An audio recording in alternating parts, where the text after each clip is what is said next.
All right, we will call the special council meeting to order. Everybody stand for the pledge, please. I pledge allegiance to the flag of the United States of America and to the republic for which it stands, one nation, under God, indivisible.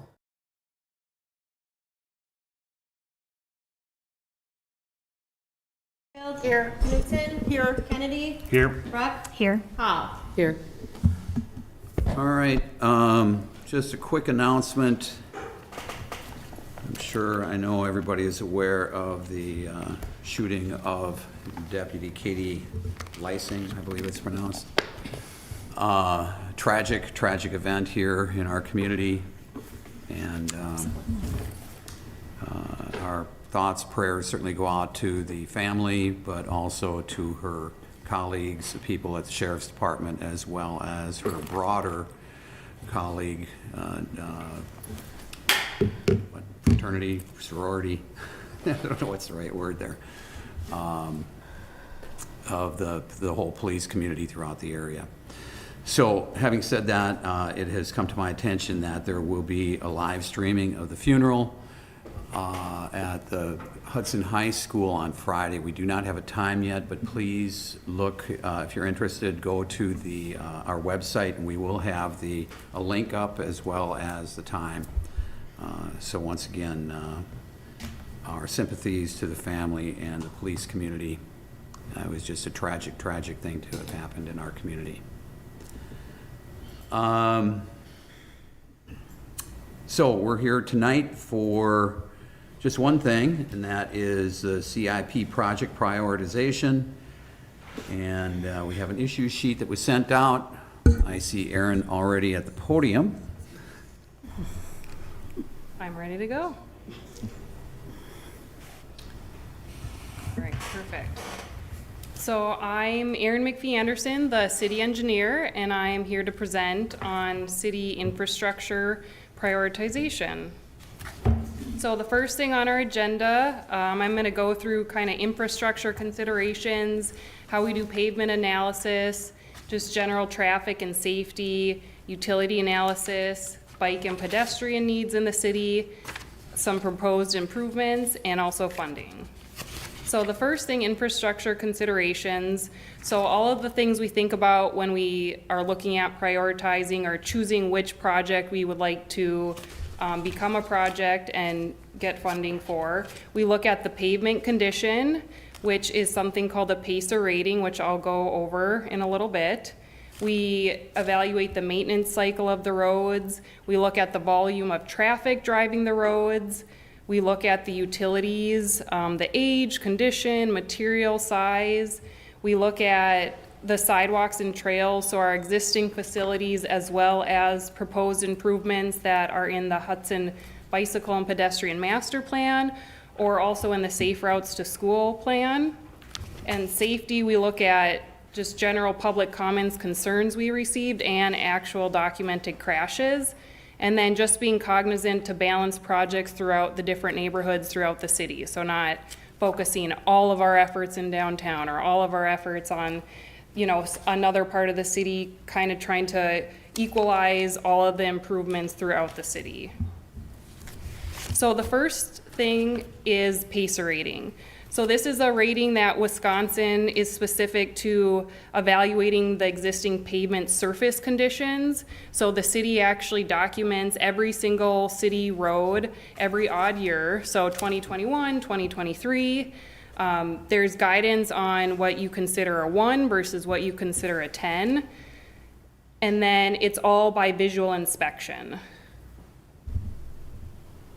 So here's just some examples, like 9 to 10 is excellent condition, no maintenance needed. 8 would be very good. We would look to do something like a preventative seal coat. A 7 is also good, but we would look to maybe do crack sealing and also seal coating. A 6 is good as well. That would be a seal coat, or maybe even go to a mill and overlay, which just takes the top, say 2 inches off the pavement and puts on a whole new 2 inches of blacktop. 5 would be fair, and that would be more of just doing a mill and overlay. A 4 is also fair. That could be a mill and overlay or full depth reclamation, which is grinding up all of the existing pavement with the underlying aggregate, scraping a little bit off and putting a full new, say 4 inches of blacktop over a new base. A 3 would be considered poor, and that would be the full depth reclamation or maybe even a full reconstruction, which would completely take out all the paving material and putting in new base and new asphalt. And then a number 2 is very poor.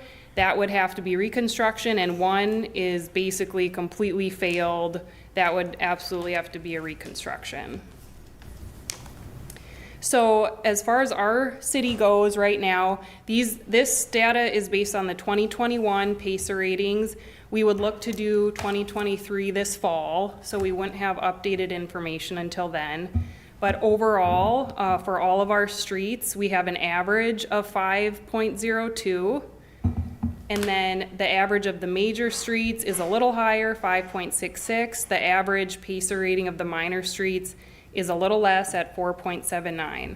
So here's a graph seeing, you know, the percentage of streets and what condition they're at, and just 1 is the poorest condition, 10 is the best. Here is a 2021 PACER rating map of all of our city streets. So you can kind of see the downtown area, an older neighborhood has the worst ratings than maybe some of the newer constructed areas. This map is based on the PACER rating, so kind of what I went over, you know, if it's a 5, it might be a full depth reclamation or mill and overlay. And then, you know, the 1 and 2s would be a surface or full reconstruct. So we mapped out some of those higher cost improvements on this map based on the PACER ratings. So you can see there's quite a bit of yellow and green for mill and overlay and full depth reclamation, and a few areas which we are actually addressing one of them this year, the 3rd Street Hill project between Walnut and Blakeman Boulevard this year. So another thing we look at is the traffic volumes on the road to kind of determine, you know, is this something a lot of people are driving, or is this something of low traffic that would affect less people? And we do that, one way is the functional classification of a road. So this is from the WISDOT website, and it's showing in the red is a principal arterial, the green is minor arterial, and then we have collector roads in the yellow, and all of the roads are local. So I put some descriptions, but arterial is kind of those high-speed roads, not a lot of access points, you know, 50 to 75 miles an hour, so you can think of the interstate systems or the bigger highway systems. A collector is that next tier down that's really connecting you to the different local streets, and that's more 35 to 55 miles an hour. And then the local roads are more what you think of all your residential areas and business access areas with a low speed, 20 to 45 miles an hour. Safety is another consideration. So here is from a state website as well, showing crash data from 2018 to 2023. So you can look at the severity of crashes, and then maybe they do have details of each of these crashes, so we can kind of dive into the details and see, you know, was it a user error? Is there something we can do to, you know, help a situation? So utilities would be another factor that we take into account when we're looking to reconstruct a road. We really want to keep them in good condition just to prevent breakage or to be otherwise ineffective by really shrinking the capacity. So water main, we have a lot of old cast iron, and that's very susceptible to breaking. We also have some areas within the city that need more looping, so new water main to kind of loop the existing water main system. And then the sanitary and storm sewer, we have clay pipes, those are brittle and susceptible to tree damage. And we also have a sanitary sewer comp plan that identifies some upsizing needs as well. So this is a map. You can see the downtown area has most of our old aging utilities. So here's a map showing, 70 to 100 years in yellow, over 100 years old, and over 120 years old in the red. So some of our bicycle pedestrian needs. So in 2019, there was a consultant, I believe, that did a sidewalk evaluation. So we have a whole report that they went through the whole city and identified things like tripping hazards, insufficient cross slopes, or the width wasn't, was less than 4 feet, and also curb ramps that weren't up to ADA standards. And then in 2022, our staff internally did curb ramps again, and we found that 3.5% are not fully ADA compliant, and 96.5% have at least one ADA deficiency. So there's certain things like the slope of the ramp, and if there's a landing area at the top of the ramp that we look at. So you can see most of the ramps in our city are not up to current WSDOT standards. We also, in 2022, the city created a Hudson Bicycle and Pedestrian Master Plan. And so that really evaluated all of our existing network for walking and bicycling, and also provides a whole list of recommendations for improvements. So on a future slide, I'll go over, we tried looking at kind of those top ranked improvements and put some cost to them, so you can kind of see actually how much it is to do those types of improvements. And some of those improvements wouldn't necessarily go along with a full roadway project. Then there's also the St. Croix County Bicycle and Pedestrian Plan. So that has some enhanced bikeways and trail facilities within the city of Hudson, some of which aren't specifically identified in our city plan. It's, to connect the whole county and their network. So I also included that as well as a good resource. And then also in 2018, Safe Routes to School Plan was developed for the Hudson School District, and that really identified specific routes around each school, so elementary school, middle school, high school, basically identified the walking areas and how we can make those areas safer. Erin? Yes. It didn't include the high school. It didn't include the high school? No. Oh, okay. Then just the elementary school and middle school Middle then. school, yes. So that was on the, Dean was working on trying to get grants for doing the high school, though. Oh, okay, got it. Thank you. So this is from the city's bicycle and pedestrian master plan. So you can see it has our existing network, and then like the new connection areas that are just in poor condition that we should resurface or widen a path.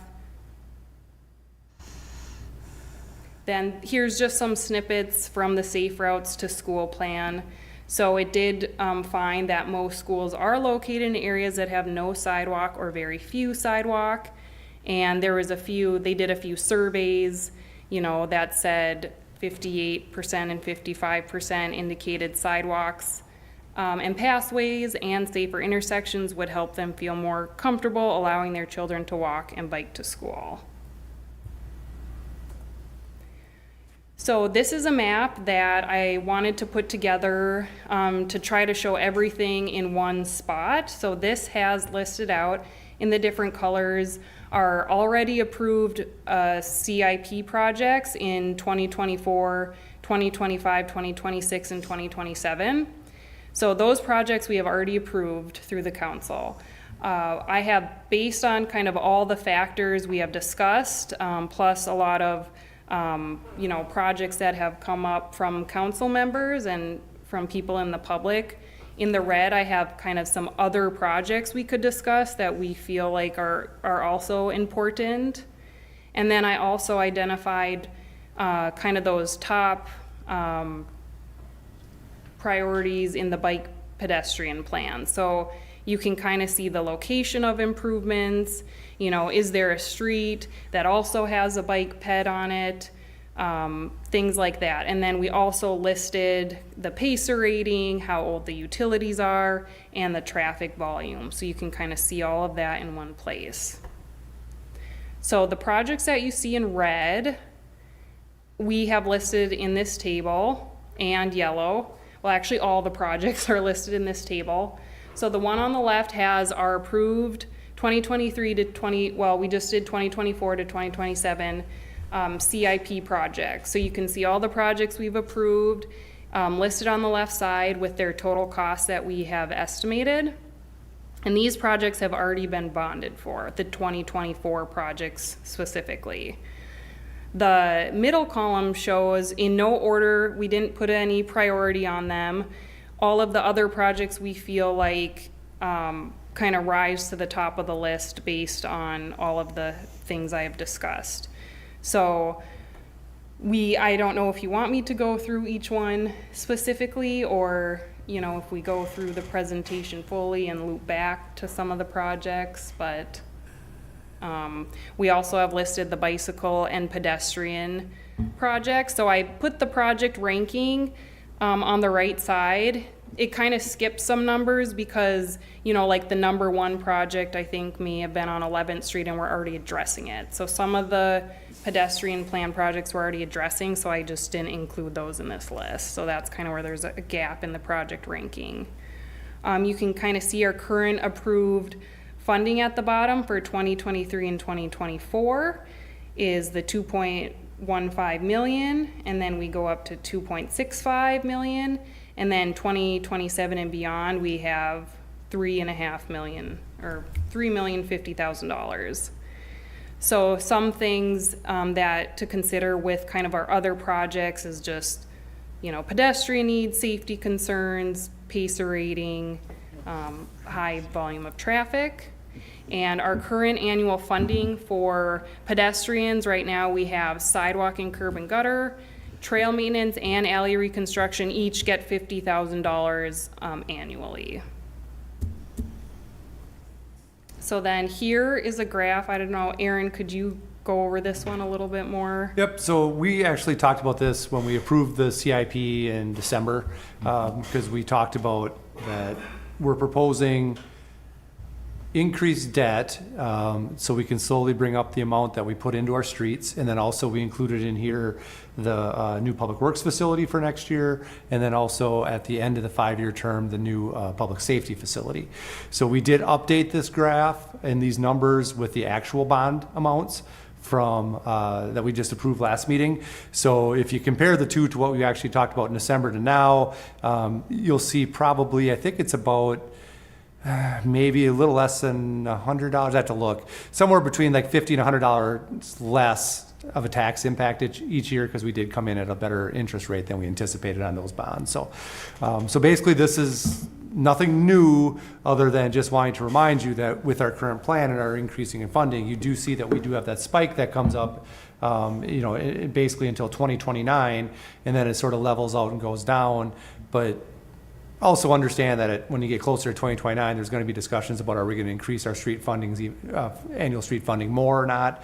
What do we want to do with that sort of thing. So this is just our projections for right now, kind of where things at. But, with these projections, as you remember, we are climbing up over this CIP, because we're doing a much larger investment across the board in streets and into facilities, than we have in a long time.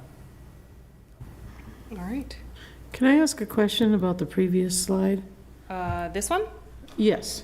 All right, in the first column, you've got 2027, you've got Locust Street, 1st to 3rd. So Aaron, can that be covered under our downtown TID district? I mean, it is in a TID district, so it is always possible that we could look at that at that point. Yep. That might even be able to be done sooner than if it can be covered under those funds. Yep. That is possible. Okay, thank you. And could I also ask you to clarify, I know we had a plan laid out of the projects that we would do up through 2027, but how much have we actually approved? I mean, officially, you've approved all of these in concept as part of the CIP, but what you've actually bonded for is everything that says 2024. So we've bonded for all those projects. That's what we approved last meeting. That's what that bond sale was.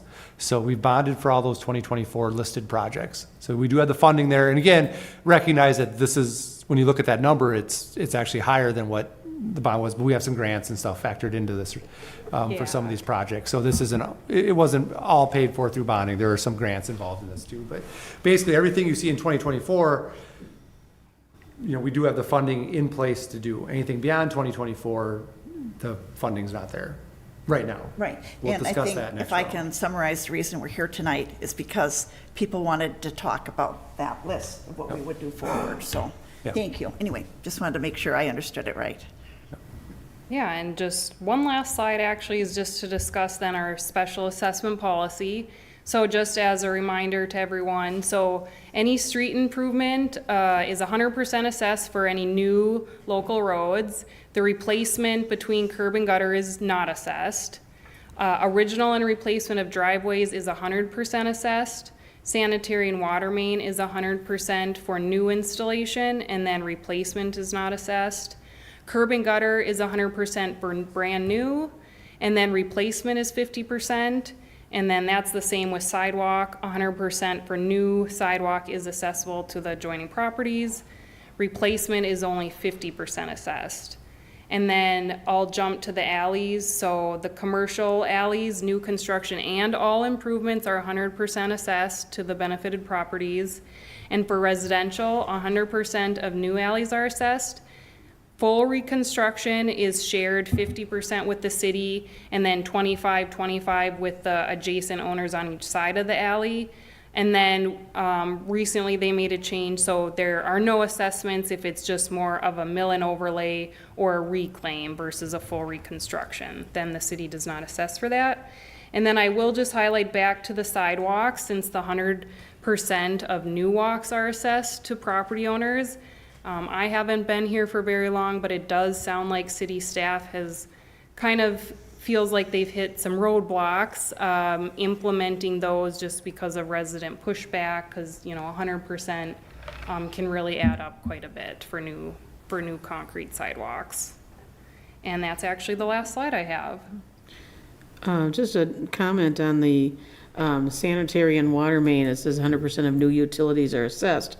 Replacement is not assessed, but that is usually covered by the utilities through the. There is zero assessment. Oh, okay, that might not be updated then in the policy, but, Yeah, all right, utilities good. for any water and sanitary. Got it, okay. Replacement, new or old. Oh, okay, But new developments pay for New the, developments pay for their old, Yeah. and then they just turn it over to us. right. right, And then we so, claim it, and then. I think that's what we're trying to say, is that if a new development Yeah. comes in, they're paying for it, then we take it after Yeah, that, so. you're correct on that. oh, yeah, Then Eric, can you go back to the cost estimate page? yes, So I think this is the part that, was the main conversation. Yep. Is, right now, we do about 2.1 million for the next couple of years, this year and next year, for approved capital funding. After that, we're upping it to 2.6, and then, then a few years after that, we're going up to 3.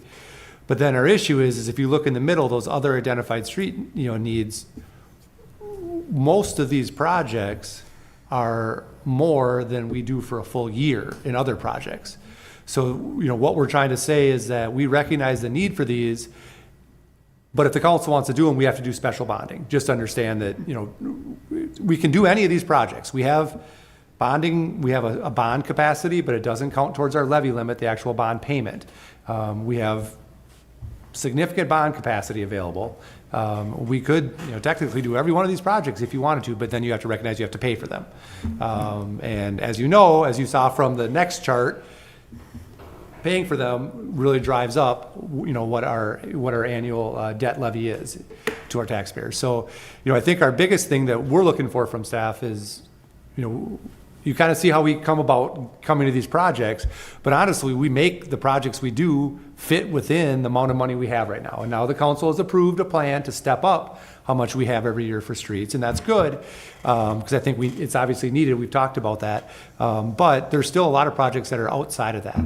And honestly, we don't intend to do some of these projects until we really have to, just because like I said, I mean, you look at, 9th Street, you look at Oak Street to Fillmore, you look at, most of these, it's more than we spend on all of our streets over the course of a year or 2 years even. So, if the council feels that they would like to do any of these, staff can bring back then the plan about what that would look like, what the debt levy would look like to do it, things like that. Obviously, for a lot of these, we've been applying for grants and we'll continue to do so. Like when you look at Carmichael, we are always applying for funding for that stretch. So we continue to apply for grants for a number of these. But, if the council would like to see us look at them sooner, we can bring back what that would look like and what that impact would be, and then the council can decide if you want to proceed with these or not. But at this point, really, those ones in the middle are going to be based on, we really need to do it, we have no choice, or we end up getting some grant funding for it that helps to bring that cost in line, and then we'll bring that to the council to discuss that. I'm sorry. Oh. Were you on the same? I just have a real quick comment. It's really useful to have this map of the safety and the injuries that have occurred across the city. That really helps with setting priorities. I'm done. You done? Okay, promise? Yeah. I'm gonna move on. I'm gonna shift gears. Okay. I have a question about the PASER rating. You mentioned it's all visual. As I look at this map, I mean, I love how we put numbers and ratings and et cetera. As I look at this map, most, not all, but a lot of the reds, greens, yellows, they seem to run on for block upon block upon block. And I understand the economies of scale. If part of a street's real bad and it's better to close down the whole street, do it. However, do you run across where there's in a 10-block span, there's 2 really bad blocks, but the other ones are a different score? Or does a street just get 1 score and 1 score only based on its lowest amount? I'm just trying to see if any of these can be broken into smaller projects so we don't have the $3 million price tag, we have the $500,000 price tag to up our ratings. I think I haven't had to, do you want to talk to that? Okay. Yeah, I can answer that. So we have a staff person that does all of our PACER ratings every fall, and it is broken down block by block. It is, okay. Yep. So if you go on Whistler's website, you can look from 9th Street to 10th Street, any block section. It just so happens that typically, when the roads initially go in, you're putting in several blocks. They're all on that same kind of pavement life cycle, and that's why you get those stretches of roads where they're fairly similar PACER ratings. Okay. Yeah. Is it always the lowest one? You You look at 5 blocks and you yeah, kinda go there by is worst case? some, what do you want to say, interpretation Sure. out there, right? The employee is making its best guess based on, there might be a block where it looks like a 6 and there's another block that makes a 4, so we'll put it as a 5. Yeah. But it gets you in the general vicinity Okay. for sure. Yeah. Yep. All Well, right, thanks, and Mike. so- And that, Some of the blocks have some areas where it's been fixed. Right. But Yeah. it's been, the PACER rating reflects the areas that haven't been And fixed. it goes back to the original construction. It'd be when they put the road in, they might have ran into some bad soils, during that time, and they had to do some backfilling, and maybe that one's holding up better than the next block over where they didn't do it, So it's all kind of a hit or miss. okay. Yeah. Thanks. The other question on that too, you'd mentioned the landings or the curbs. 96%, we have at least one flaw in the ADA rating. Yeah. So if you go a little bit deeper in that, I mean, are we going to get fined for that? Is that something we have to fix next time we approach repair? That sounds like a huge number. I think that we should at least Yep. talk about what that means. Yep, so the general rule with that is if you're doing any type of street reconstruction next to that adjacent curb ramp, you got to bring it up to ADA compliance. As long as you're working towards full compliance, we're not going to get tagged for it. It's not Okay. like someone's going to come in here and say, you got to fix all 10,000 of your curb ramps all at Okay. one time, it's not feasible for a community to do that. Right. So as long as you are showing progression, that you are tackling a couple, a few a year, and you're doing the ones adjacent to the road street projects, we're fine. Okay, great. Yep. All right, thanks. Yeah, it's probably worth noting too that design standards change. Obviously, there are ped ramps, and now there's new design standards, so I don't think it's the expectation, every time there's these new standards, you have to go back and redo them all, but I feel like it's best practice to kind of get them up, like Mike said, as you're adjacent to projects and working towards bettering them. Okay. And then I will say, back to can we break up some of the projects on the list? I would say like these specific projects that are in the other identified street needs is probably not. We already broke out Carmichael in 3 different Right. stretches, and, 9th is a little bit longer of a stretch, but really they kind of feel like the limits we have in here couldn't really be broken up anymore. Like traditionally, it just doesn't work. We'll end up never getting back to the part. And once mobilization is one time, Right. it's cheaper than any other time. We'll never get, it's easier to do it all in one shot. Oh, totally agree. Yep.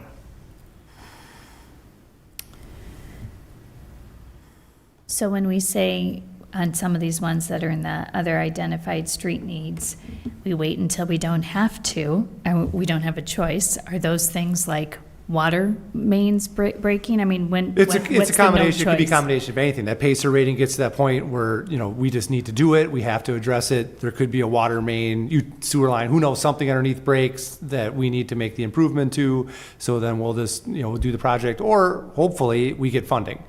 As we keep trying to apply for all these different grants and things like that, hopefully we get some funding that helps, and that moves the project way up the list too. White Volvo falls into a pothole.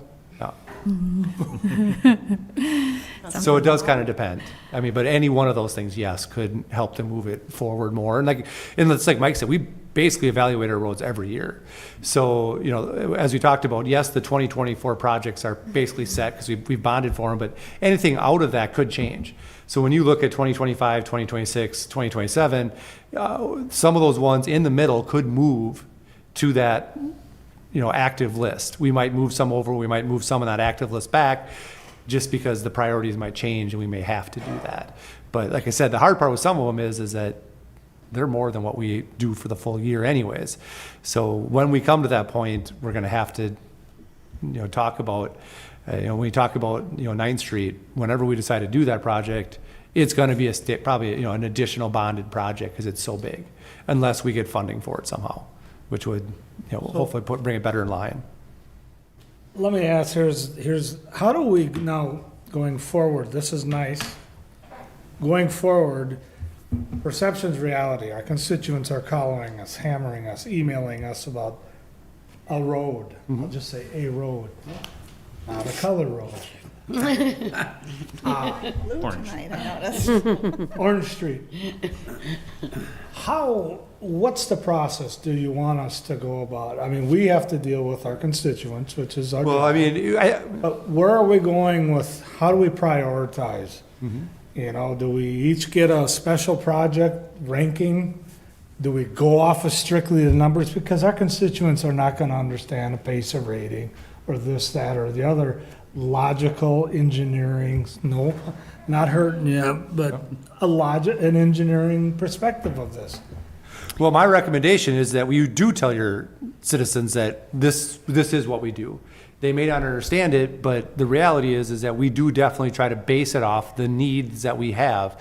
And, recognizing that some parts of the city has more needs than other parts. It could be, based on age, based on last time projects, things like that.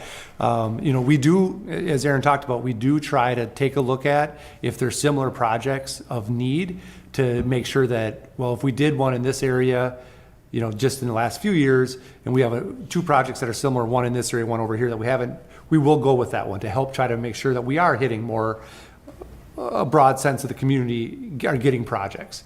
So we will take that into consideration, but that is only if we have 2 projects that are pretty close, that we consider that, well, we haven't done something in this area for a while, so we'll do this one instead of this one. But for the most part, honestly, I think the answer is that we should let our staff bring forward these recommendations. Now, the council can decide at any point that you want to do something else and throw a different project in there for whatever reason. But, I think the answer is that we do have a process that we follow. It is based on the need. We do take into account, as part of that need, geographic location of some of these projects and where they've been done before, but that for the most part, that we recognize that you may have some street needs, but there are other parts of the community that have more, and that's why your project's not happening this year. And our staff is more than happy to talk to people if we, if needed, to try to help explain that too. But, I think that honestly, the right answer is what we've been doing. We've been trying to do it this way to make sure that it is based on need, and it is based on what we look at overall, everything that was talked about tonight, and that's how we prioritize these projects out. And I think that's the best way to do it. Could I make a And I'm not saying it's right or wrong. Thank you. I just wanted to also highlight, looking at the slide that shows traffic functional classification, because I do think we need to, I've tried to learn a lot of terminology this last year while I've served on Public Works and on the council, and I think there are key points, whether I blunder and say the wrong word or not. We have some streets that are busier than others. Arterial, minor arterial collectors, and then we have local streets. And as much as we do acknowledge that everyone in Hudson deserves to have, and we wish we all had good streets, and I wish we were sidewalks for all the school children going to school, we do have to address those busiest streets for the overall safety for our full community. And when I talk about the taxpayer, I want you to understand also, I consider people who are renters also to be taxpayers. It's not just property owners, but everyone plays a role, business owners.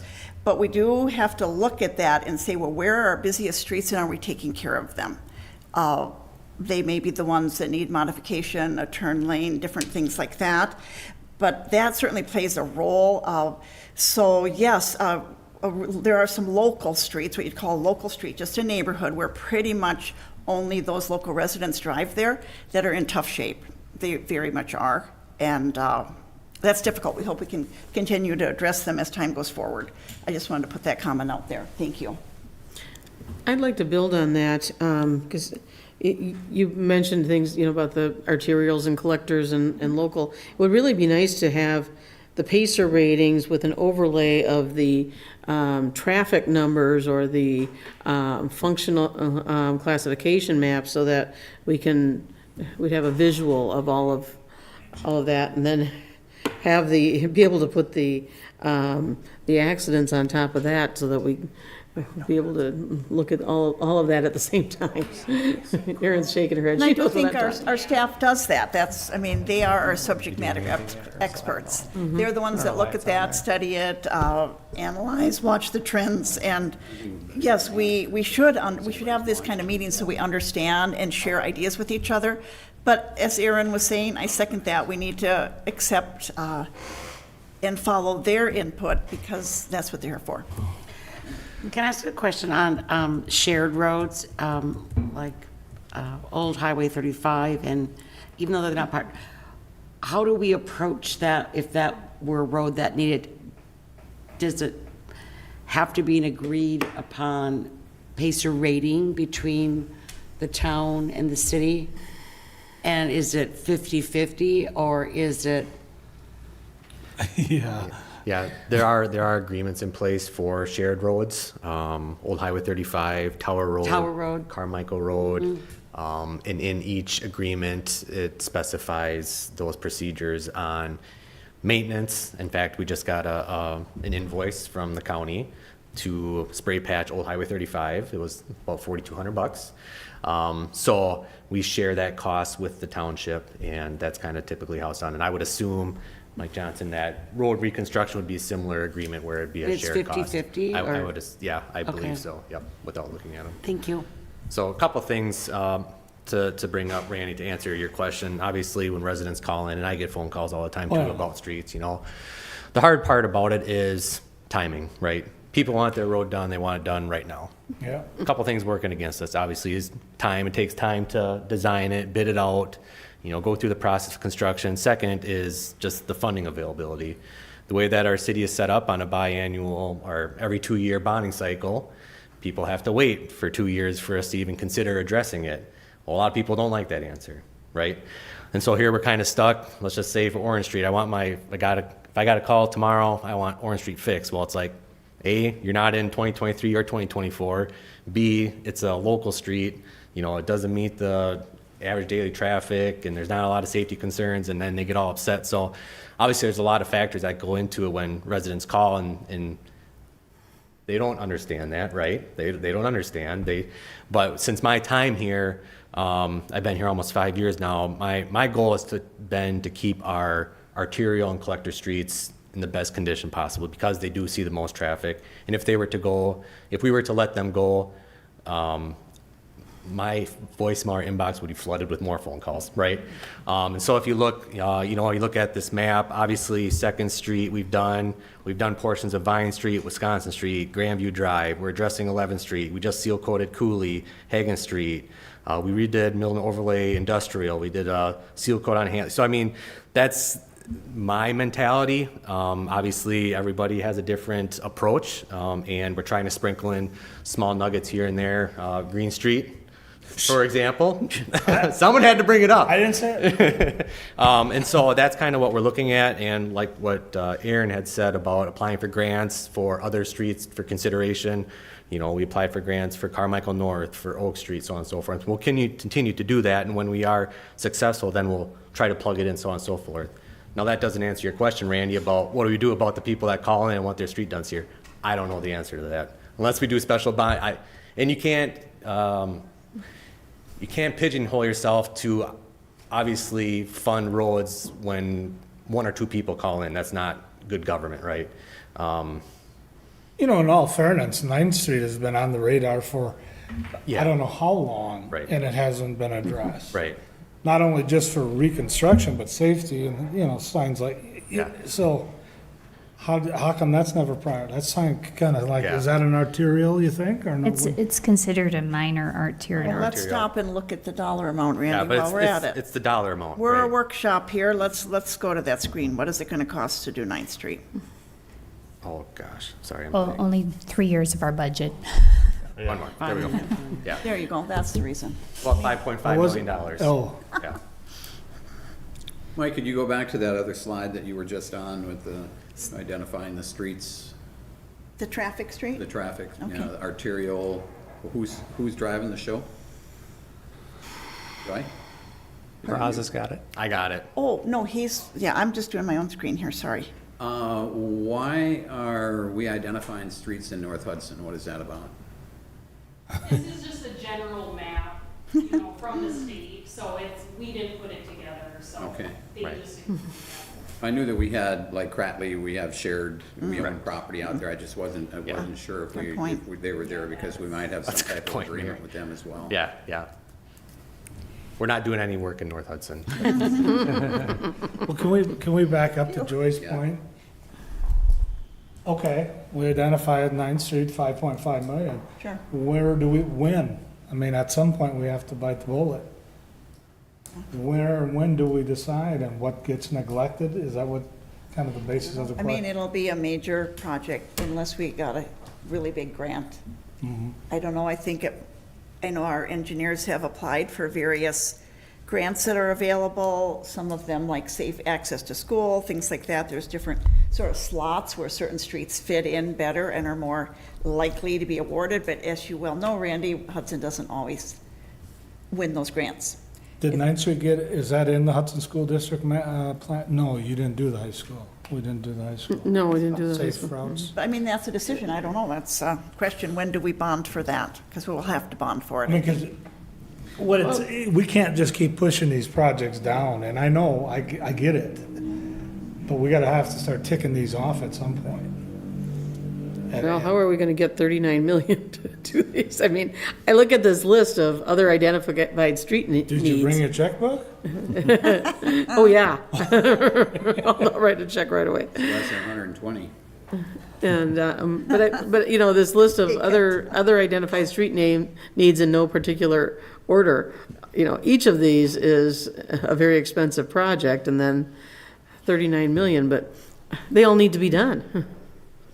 So, I guess one question that I've got is, how many of these are ready to be, to have, Street writ. no, grant requests written, or does engineering have to be done on some of these before or design, I mean, need to be done before we can even ask for grants? Yeah, so we did do some survey work on 9th Street, I know for sure. So that one's ready for grants? Yep. Carmichael Road, south of I-94, we did survey work on that one as well for grant writing.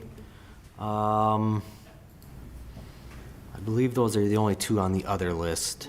Stage line, I think. Some of the grants are for preliminary design and engineering too. Okay. So like north Yeah. of 94 on Carmichael, for example, that's an expensive engineering endeavor. So we apply for grants to help pay for those costs too. Planning and environmental, yeah. The price tag on that is $3 million alone for the planning design work of Carmichael north of 94. And then is there any progress on a grant for safe routes to school for the high school? We did that joint application 2019. We did not receive it, and we have not reapplied since. Okay.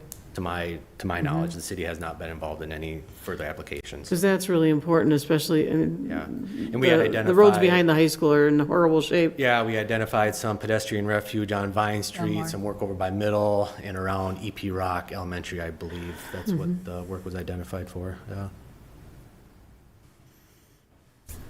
Just a comment, Orange Street is red on the map in Sarah's district. I'm advocating for your district, just like I did for Joyce in Ninth. It's not in my district anymore, it's in I Sarah's know now. you've advocated for two of mine, so thank you. It was split between the two of us, now it's all hers. So But I'm still advocating for that. Yeah. So then how, as you say, we take these little chunks, how do we get, so we'll do these bigger projects, we got $2 million to work with a year. How do you get like little chunks? I mean, including engineering specs? And then the actual, let's say between Second and St. Croix Street, between Second and First, horrible. So how much would that cost? Where do we chunk that in? Things like that. A general rule of thumb that our previous city engineer always used was approximately $400,000 per block of total reconstruction. That includes everything from design, engineering, and the actual reconstruction of that street. So it kind of gives you an idea of how much each block costs. But like you bring up a good point about the mobilization, are you gonna get a lot of companies bidding on a 2-block stretch? That's the other thing too to consider. I mean, we're in a very unique situation on the west side of the state. We just had a bid opening for the Laurel Avenue reclaim. We had 2 contractors bid on it. And one of them, this is the first time they bid on a project in Hudson for street reconstruction. So that was only one other contractor that bid on it. So we run into those dilemmas as well. We don't have a lot of companies bidding on our projects here, just because we're in no man's land. Nobody comes across the river from the west.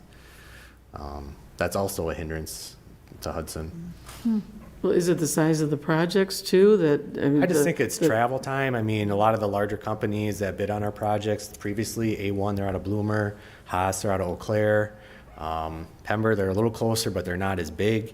And so we're really limited on the companies on this side of the state. So it's proximity. Yeah, it's proximity, yeah. Because I can see Twin Cities area, there are probably plenty of projects to go around Yeah, and exactly. big projects to go around. Large, So why would they multi-million dollars. bid on a small project over here? Yeah. I just think we need to think outside of the box when it comes to putting these little chunks of projects in. It was a funny I was trying to make, but what's the investment into the own equipment to the mill and overlay? Yeah, I don't know off the top of my head, but that might be an outside the box thought. Yeah. Well, look at the numbers we're Yeah. talking about, we're spending, Yeah. You can afford a grinder and a wide asphalt spreader. It's manpower and training, which Yep. would be an ongoing operational expense, but we could budget it in. Right. Yeah. Well, unfortunately, though, our expensive streets need more than the mill and overlay. Most of them, yes. That's where the big ticket comes. And I agree with that. I don't like the Band-Aid approach. Yeah, I mean, right. Dig in when you're Right, at it. and we talked about that before, about so many that are orange and red, and, well, let's just get in there and mill and overlay, but it really doesn't make sense financially. it's not a good decision, again, like a Band-Aid. If we just improve that surface so it looks good, it's smooth, but we're just a few years from perhaps really needing those underground utilities replaced.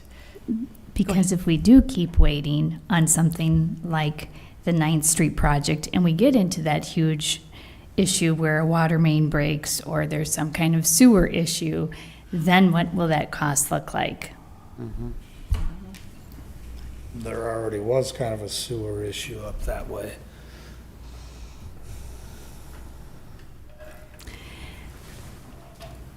I don't know, I'd be interested to see how much that stuff costs, but just a thought.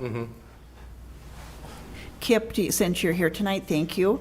Do you have any comments off the cuff on any streets that you're worried about in some of those neighborhoods? I guess nothing that, really, your list, I'm pretty good, actually. You know, some of the stuff, I mean, obviously, we'd have to look at water and sanitary underground to see what shape it's in. You know, when you guys are talking 24, 25, 26, you know, all the way out to 27, for me, for sanitary sewer, we really don't approach what has to happen on the stretch. You know, if you're gonna do, for example, Locust Street, I'll just take that one in 27. We know it's bad, but I don't go in until like a year or two before and actually have TV work done, things like that, because it changes so much. You know, I can do a TV project this year, and within 3 to 5 years, it's completely different. The sanitary, there's different cracks in it, there's holes that have opened up, there's new roots, whatever the situation might be. So you know, for me to plan out, I'm usually a year or two ahead. I'm not trying to go out 27, you know, or out that many years. Most of these projects for us, you know, if you look at the map, you can tell easily where my issues are. It's all down here where we're standing today. You know, it's all the downtown stuff. So, you know, until you guys are serious about spending some big money downtown, that's where we're going to run into water and sanitary issues type stuff. You know, most of my stuff, you know, just because it's 60 years old or 100 years old, doesn't mean it's bad. There's nothing wrong. It just depends on what condition it's in and things like that. We just found out, I had my third water break up on North Street today, as a matter of fact. So, you know, I got a hold of Aaron and Mike right away and just said, we got to do something up there. It's an undersized line. It's been identified as issues. Like I said, it's my third water main break this year since winter or since fall set in. So I mean, that's a project that's going to have to probably step up and be done, because I'm going to have to do water and sanitary up there. And if I do water and sanitary, Which street was it again? I'm sorry. North and Bridge, Okay. all that whole loop up there. You know, but if I go in and if I just replace the water and sanitary up there, I'm just putting things back in kind. You know, I'm not going to go in and tear up the road and then repave and put new gutters and curbs, and you know, we'll tear what we tear out, we'll go back in new, but we don't rebuild the whole street with the sanitary. First and second, when they did those, did they redo the laterals, water sewer down and up, right? So you're good there, yeah, Second Street's fine for me. but everything going west. Yeah, it's you know, it's all the 3rd Street, 4th Street, and then all of your east and west, All right. you know, cross streets is where I've got issues. And I'll walk that back. I don't have issues. We know that there's problems down there. You know, it's Challenges. good water, sanitary flows, things like that, but it's undersized. You know, it's just not big enough for demand anymore. Is the North Bridge looped with what you It is, but it's up there. I believe that's 1.5 inches serving all them homes, 1.5 inch line, which is way undersized for that. And not only just for your domestic use, but you also got to remember, you know, we put water service in based off of fire protection. That's how we size it. So it's not how many customers are on it. It's what do we need in that area for fire protection.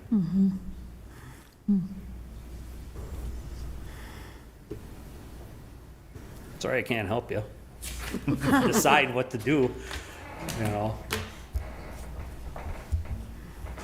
Thanks, Kip. Anybody else? Anything? Anybody? Aaron, Mike? Jeff? Well, I'll say something, at the risk of telling Randy how to respond to people that have issues like that. Joking aside, that's what this meeting's all about.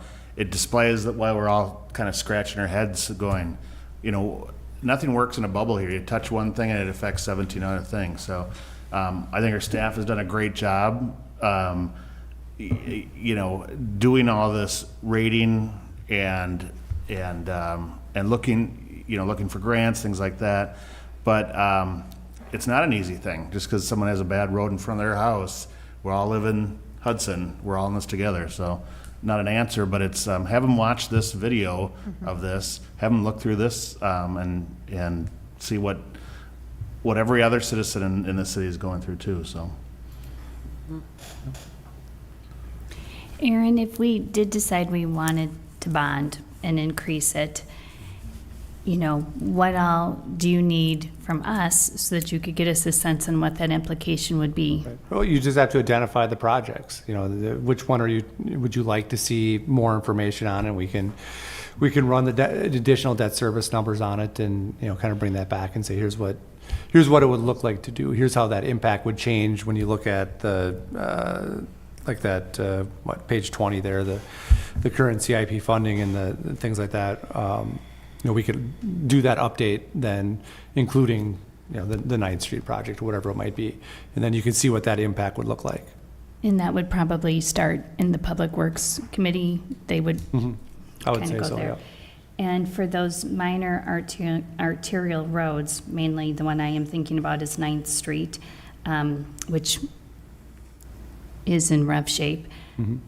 So we'll just fill in the potholes and do our best to kind of patch it along like we've done every For year the in street past. condition part, I know there's the other issue of the traffic calming part, and I know that's being worked on right now too. So, we have a couple different things there. I think, obviously the street condition is what this looks at, although we would do, Right. I think, probably some more permanent traffic calming as part of a project if we did the big, the full $5.5 million or whatever. But then there is that other part I know about the traffic calming that hopefully that policy will be through the council soon, and then we can talk about some things that we could do there to help with that too.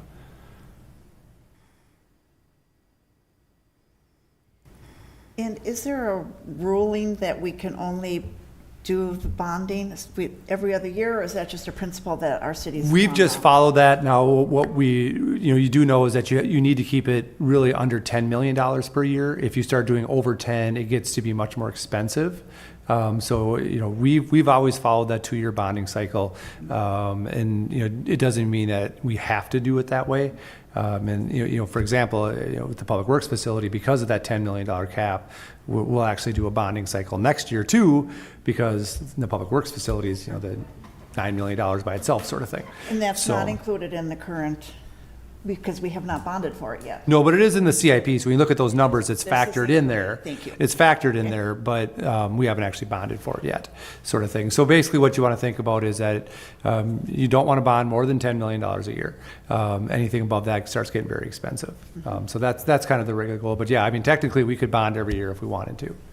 Why does it get more expensive at 10 million, do you know? I don't know what that magic cutoff is, but anything above that, it's a different, I guess, it's looked at differently, so our interest rates go higher. Oh, it's the interest rate that Yep. makes the Yep. difference? Like we're Okay. spending a lot of money. Yeah. They're on a higher. More rate. risk. Yeah, I'm not sure exactly what that reasoning is, but that's what, that's what we're told. That's why we actually did, like I said, that split, because it would have been smart if we could have to bond for the Public Works facility and all the projects you see here with the bonding we just did, because Right.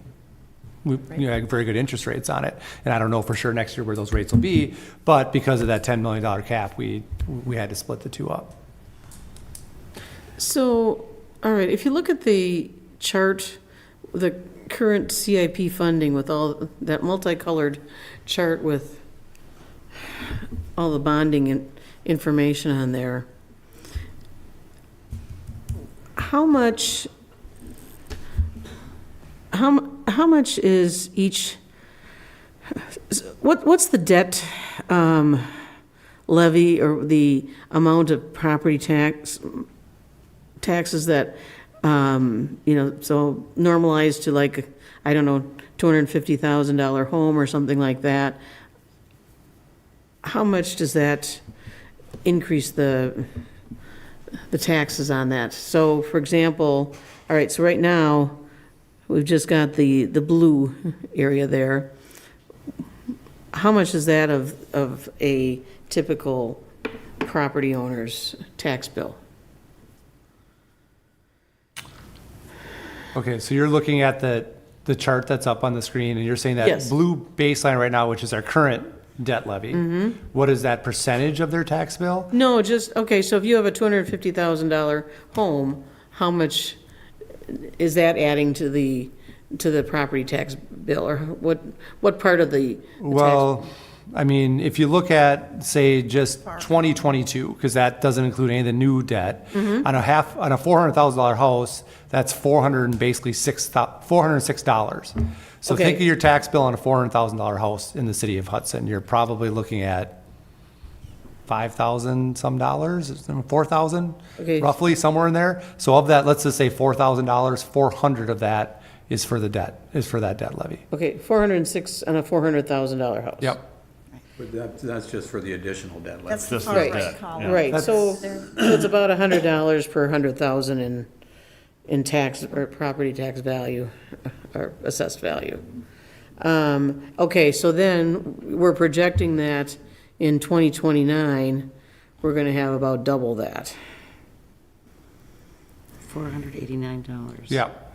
Okay, But the projected tax impact, as Lynn said, doesn't actually double to 800 because, one, we have a rate increase in value. We project a moderate increase in value still, so that has some effect on how that does for like a $400,000 house. You anticipate new value with that too, but then also we do have old debt rolling off. Yes. So, that's the other part too, is it's not just the debt there forever. We have old debt that is slowly rolling off as we add new debt too. So what we show is like right in 2022, the debt levy impact on a $400,000 house was basically $406. When you look at 2029, where it kind of peaks out, it's $489. So it's only going up basically, $80 roughly, that tax impact. And that's for, a variety of reasons.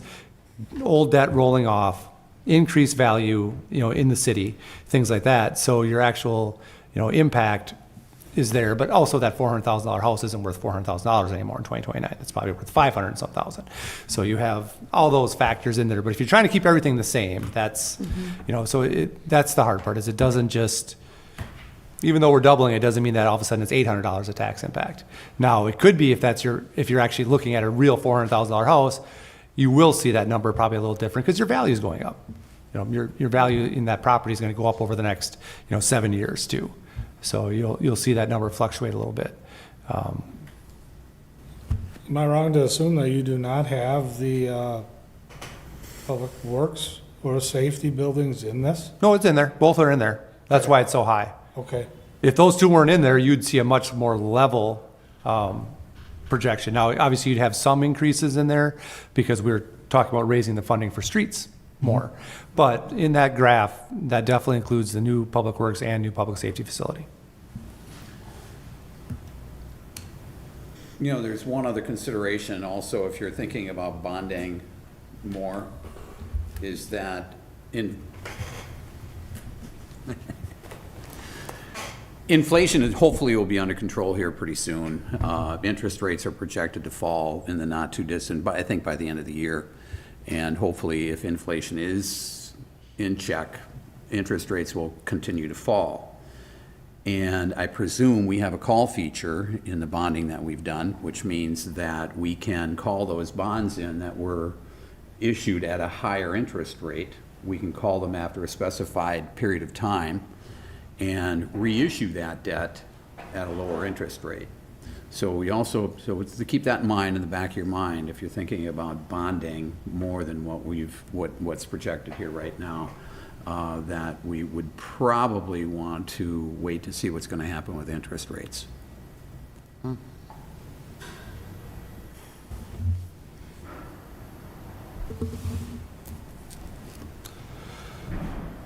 So I think basically we wanted to make sure the council fully understood it. So as Mike said, so you can help with some of these questions and stuff. We'll keep refining this as we go. We'll try to look at some other options too and see, what you can get creative with. I think I mentioned in an email update recently that we potentially could be getting more state aid, which is nice. And when you look at that state aid, one of the things we could be looking at doing with it is putting it towards payment of debt service.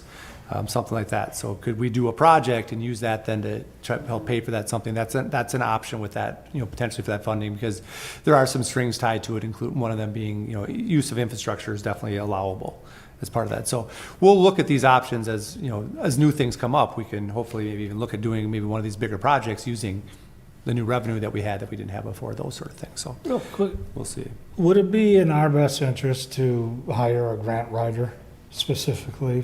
I mean, take it out of the staff's hands. And We can have a look, we specifically could dedicated- look at something like that. I just don't know. I'd want to talk to Aaron and Mike a little bit more about that and see. And Invest into it. It would probably be a contract sort of thing, maybe with a third-party engineering firm or something like that. But we can look at that. We could see what that would cost and what that return might be. And no fault to anybody. I Yep, would it's just a think time we're thing. missing out on a lot of money that's out there. And we do consult some of our grant writing right now. So for Hagen Street, for example, the 2 raised grants that we applied for, we hired Strand Associates to help put those documents together. That grant alone was like 250 pages long for a federal grant. So smaller ones like STP Local that are administered through the state, that's something that Aaron and I can handle. Some of these larger federal grants, like the one for Carmichael Road North, we had SEH help us with that. So a lot of the larger ones, we're pulling consultants in already. Like a part-time. Yeah. I know what you're saying. And we could definitely look. I think one of the things to remember with idea. grants is, yes, I know everybody talks about there's a lot of infrastructure dollars out there, there's a lot of money out there. But the criteria often comes down to things that we just don't qualify for. We're, all things considered, a very high-value community. And when you look at that, that money is often going to places that don't have our sort of values. And that's why they're saying, well, those property owners can't afford that infrastructure. That's why they're getting these grants, federal grants, state grants, things like that. When they look at a Hudson, you can afford it. You can do your own. And that's what we run into most often, is where we end up not qualifying well or scoring out well. The ones that we do well on usually are related to things like congestion or, even negative traffic impacts, accidents, safety, things like that. We qualify well for those just because. The road's falling down the hill. Yep. So it's tough, but that's often some of the issues that we have with the funding out there. So, yeah. Well, we also experienced, going for some of those grants where it takes our eyes off of what we really need, and there might be a bright, shiny grant over here, and it draws our attention, but that might not be our priority. So, we have to be careful with that too, that, we can go after a lot of grants, but if it's doing things that are sort of third or fourth tier, it might drag us away from our priorities. Well, if you look at this list that we've got with the cost estimates, that's a lot of different projects that would be good for going after grants on any of those. So we certainly have a good wish list put together. But yeah, I agree that it's not a good idea to be going off course in order to chase after some grants that we really don't need. Well, it's challenging, you're right, and it is good fortune, like Mike was mentioning, the particular street that's sort of slipping off the hillside, that it's just good timing. We got LRIP grant to help pay for that. And so that one worked out great. But it is true, other times someone might say, well, why are we working on that street? Well, that street fit a certain criteria, and that grant application was successful, and now we've got some money there.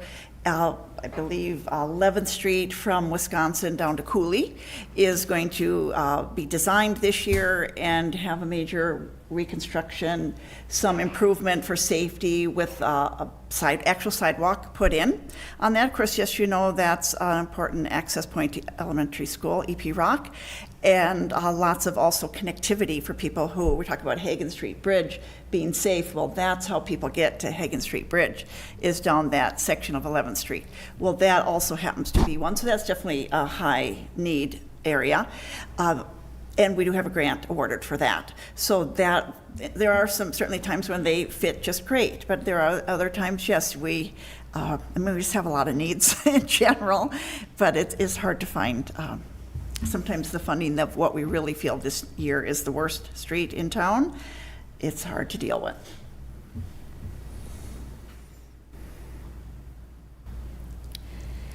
I would like to talk about the slide about special assessment policy, if we could. And I might ask Mike Morales to come. Oh, sorry, Aaron's up and ready to talk. I just wanted, Mike, you to share with us a little bit about when you arrived on the scene in Hudson 5 years ago, handling the alleys. In Yeah. their particular, how many blocks did you say? We have 40-some blocks? Yeah, about 42 blocks of Yes, alleys. okay. Yep, yep. And the old assessment policy was 50, 25, 25. And I know my first couple of years here, a lot of roadblocks and pushback from the residents for that assessment. And so what happened at that time, 2019, went through Public Works Committee and Common Council. We approved the no assessments for just general mill and overlay or reclaim. And so the only time we assess now is if it's full reconstruction, which means any type of utility work underneath the alleyway. That's when we open up that assessment for 50, 25, 25. So since then, we've done about 4 blocks of alleys only. Obviously, the price has gone up considerably. It's about $40,000 per block of alley. And that's kind of the reason behind it. We were just going to slowly pick away, 1 or 2 alleys. My hope was 3 at the beginning of it, a year, and get them all done within the next, I think it was 12 years. But that's kind of the change that was made to just push that along, because I don't know about you, but I've got a lot of phone calls about alley work, and it was just banging my head against the wall. It's like, what can we do to at least start? Just we're showing like we're actually doing something here, and that's kind of what we came up with. And how many of them do you think would, off the cuff? Yeah, off the cusp. The mill and overlay. As time goes on, more and more of them are going to need reclamation. I did do a kind of a breakdown. I believe there's only 15% of our alleys, so let's just say 10% for argument's sake. So at 40 alleys, there's only 4 or 5 of them that are in really, really good shape. The vast majority of them, I would say, 80% of them would qualify for that mill and overlay, and then there's probably another 10% that would be full reconstructs. Okay. Well, my only comment, and thank you Yeah. for sharing that. I know we had talked about it before. Mike had shared that with me, that he felt like there was so much resistance. Go ahead, did you have another question? I did, as long as Mike was there, I wanted to just ask him about sure. the alleys that you did last year. Were those just mill and overlay? Yes. Yep. Okay. And we did driveway aprons at the access points. Okay. Yep. So was there assessment for the driveway aprons? Nope, because they abut the road right away. Well, my only point is that I understand you saw the need and need to be done. We need to do some work on the alleys. Lots of us drive through town and don't think about them too much, but they are important to the residents. It's how they access their garage. In a way, you could think of it as an extension of their driveway. That's maybe a stretch, but that we've had people come to Public Works with concerns about that. One of my concerns is if we can do more alley repair if we go back to a 50-50. If we had a breakdown like we used to. And sometimes, like you said, Randy, you get calls and complaints, and how do we handle it? Sometimes we just have to go with what the reality is that we could fix more alleys. If we're paying 100%, we're going to do fewer blocks each year, if you see what I mean. So 80% of them we're going to pay completely for. And again, I don't mean to undo or revisit everything that the council has done in the last 4 or 5 years, but it's an idea, something to think about, because it is definitely a concern for those folks. It does seem like perhaps if we haven't And I understand that our budget is limited, but part of that doesn't feel good, that we're making residents who had nothing to do with that pay for the sins of the past. So some of that shared that 50-50, I think that would be a really hard pill. But I mean, we can certainly propose that idea, but I think residents would have a really hard time with that. And that is your district, and so you know how people feel about that. And obviously, that was the experience that our professional staff was having, that people felt like, well, I'm getting assessed for curb and gutter on the front side if their street happens to have some work done, and, but it's just reality if we only have so much money and how far we're to go. So that's just a point I wanted to bring up for consideration. I don't know what the right thing is to do, but it is a change that we've implemented, yet we still struggle with getting much alley work done. Last year, I think we're taking a pause this year, is that right? We're not doing any this year because we're going to group it up and spend more next year. Just for so those of you who might not know that, we made that decision in Public Works because, again, that mobilization fee for a contractor to come and work on those alleys, we decided we'd spend more in 1 year. And so, again, usually our professional staff chooses which alleys they feel needs the work. But again, I just wanted to draw attention to that, and it's thought-provoking. That's all. I'll certainly reach out and get opinions from people in District 5. I think you're the only district with all the alleys, aren't you? So, I can ask my district, but yeah. I'll reach out. I'll do some recon work on that. Well, did this bad one back here get fixed? Now you gotta wait. I mean, because they were even having trouble with the garbage people coming in and getting their garbage taken care of. They visited us tonight, so I think it will be potentially on our next Public Works meeting. It's a challenge that I don't think they were even built originally as a true street, if I'm not mistaken. And so, right, they bear a pretty heavy weight with those trucks coming through, that's for sure. Okay, well, Interesting side topic there, but it is something that we're talking about right now in Public Works, so just thought I'd mention it. Well, and can any of that be done with tax increment money instead of general funds? I mean, the one thing you gotta worry about is, you need projects to increase that increment. And so, we've had some downtown projects, but we haven't had a lot of downtown projects. That downtown district is only so much. There's only so much of that revenue available. Now, if we see some new projects coming in downtown, that helps. That definitely brings in a lot of new revenue then. But at this point, we've got some that have happened and some that are coming.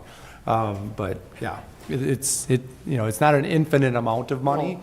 But that, like I said, that money does increase, and we can do more with it if we see some of these projects that are like in planning come to some sort of fruition. I don't know what they'll be, but if we see some of these projects happen, that'll definitely put more money into that downtown TID. Yep. The money has to be spent within that district. Yep. Yeah. That's already defined. Yep. So there's not probably in the TID, there's probably not a lot of alleys, right? I don't think there's a lot. residential. Yeah, yeah, The one's right by this building. yeah. yeah. Limited right. number, yeah. Yeah. All right, anything else? I'll move to adjourn. second. Got a motion, second to adjourn.